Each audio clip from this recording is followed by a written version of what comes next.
A casa na Rua das Sombras era uma construção peculiar. Em um bairro tranquilo, cercado por ruas de paralelepípedos e árvores antigas, ela destoava de tudo ao redor.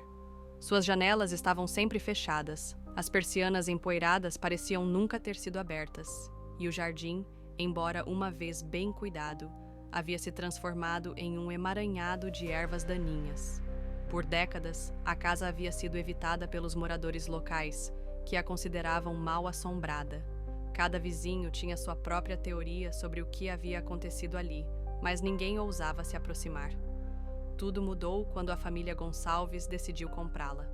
Juliana, Renato e a pequena Isabela estavam à procura de um novo começo. Após anos morando em um apartamento apertado, a ideia de uma casa espaçosa e com história os atraiu. O preço também era irresistível. O corretor, embora relutante em comentar, mencionou que a casa havia ficado vazia por anos devido a rumores, mas assegurou que tudo estava em perfeitas condições para a moradia. A família ignorou os avisos e, em poucas semanas, estava de mudança para o que acreditavam ser o lar dos sonhos. Os primeiros dias na casa foram normais. A excitação de organizar os cômodos, pintar as paredes e mobiliar os espaços manteve todos ocupados. No entanto, logo começaram os primeiros sinais de que algo não estava certo. Isabela, de apenas 6 anos, foi a primeira a notar. Ela dizia que ouvia alguém chamando seu nome durante a noite, mas seus pais descartaram isso como fruto da imaginação de uma criança. Contudo, as coisas começaram a escalar rapidamente.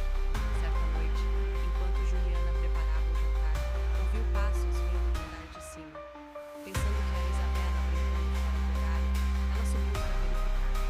Mas, ao abrir a porta do quarto da filha, encontrou-a dormindo profundamente. Renato, que estava no sofá assistindo à televisão, jurou ter visto uma sombra se mover pelo corredor enquanto ela subia. Deve ser o reflexo da luz, ele disse, tentando tranquilizá-la. No entanto, a sensação de estar sendo observado começou a se intensificar para todos. No terceiro mês, as experiências se tornaram ainda mais perturbadoras. Objetos desapareciam misteriosamente e reapareciam em lugares improváveis. Uma noite, um dos brinquedos favoritos de Isabela, uma boneca que ela sempre guardava em seu quarto, foi encontrado no porão, um lugar onde ninguém tinha ido desde a mudança. Quando questionada, a menina disse algo que deixou os pais arrepiados. "Foi a mulher que mora aqui. Ela disse que queria brincar." Renato decidiu que era hora de investigar a história da casa. Ele começou a conversar com os vizinhos mais antigos e descobriu que, anos atrás, uma tragédia havia acontecido ali. Uma mulher chamada Beatriz viveu na casa com seu marido e filha nos anos 1950. Beatriz era uma figura reclusa, raramente vista pelos vizinhos. Após meses sem dar notícias, os moradores estranharam o silêncio e chamaram a polícia. O que foi descoberto chocou a todos. Beatriz havia sido encontrada morta no porão, e sua filha nunca foi encontrada. O marido, suspeito principal, desapareceu sem deixar vestígios. Ao ouvir isso, Renato tentou convencer Juliana de que poderiam estar exagerando as ocorrências, mas no fundo ele sabia que algo estava errado. As noites começaram a ser marcadas por ruídos inexplicáveis.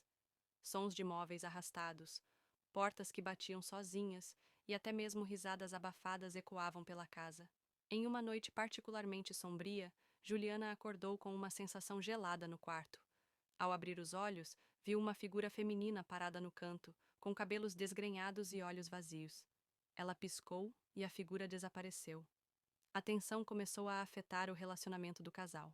Juliana queria sair da casa imediatamente, mas Renato insistia que era apenas estresse e que estavam se deixando influenciar pelas histórias.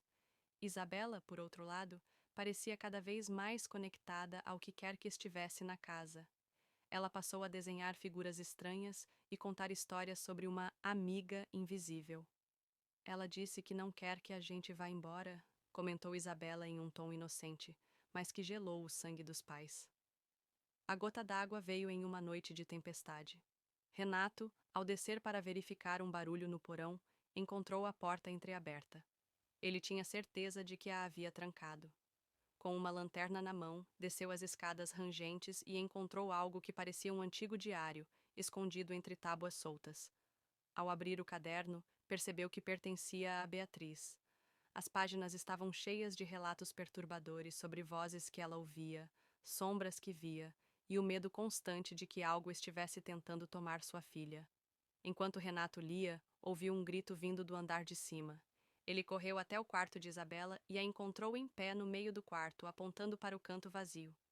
Ela está brava com você, papai, disse a menina com os olhos fixos no vazio. Naquele momento, Renato percebeu que não havia mais como negar. Algo